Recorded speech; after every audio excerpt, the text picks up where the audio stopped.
rất tùy ruột điên nắng hít cây tê cây rong hít ken dâu mi tê hít cây chạy du lê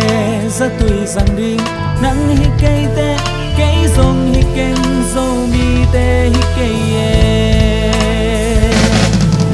rằng điên lê ăn xuân điên đâu pan nắng hồng pha lô hàng chân ôn loạn hồng kỳ tòng sắc ninh du rằng điên lê ăn xuân điên đâu pan nắng hồng pha lô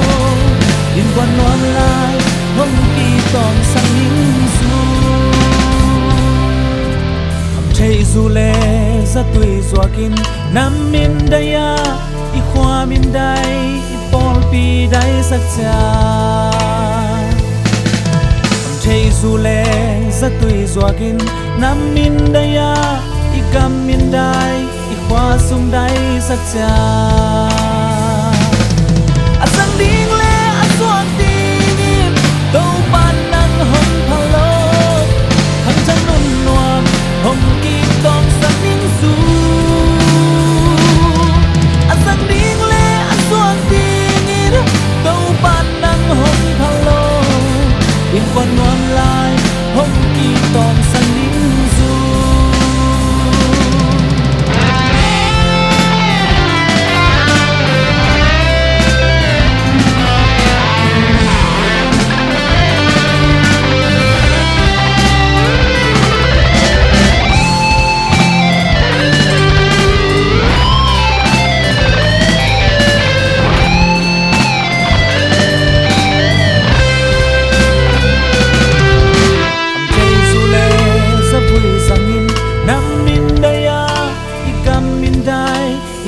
gam dai sắc cha chạy du lê sa vui sang in nam min daya i gam min dai na pum pi dai sắc cha asak ding le asong ding câu pan nang hong phalo hang chan nun nuam hong ki tong sang ning su asak ding le asong ding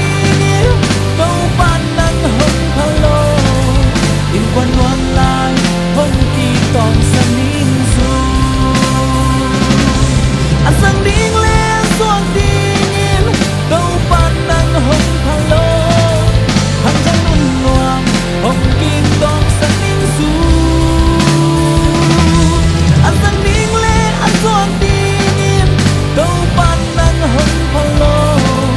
in quan loan lai hong ki tong sang ning su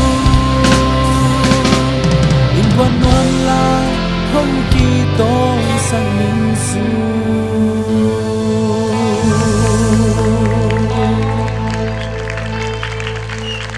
Udah meja pintu bantu nanti tay.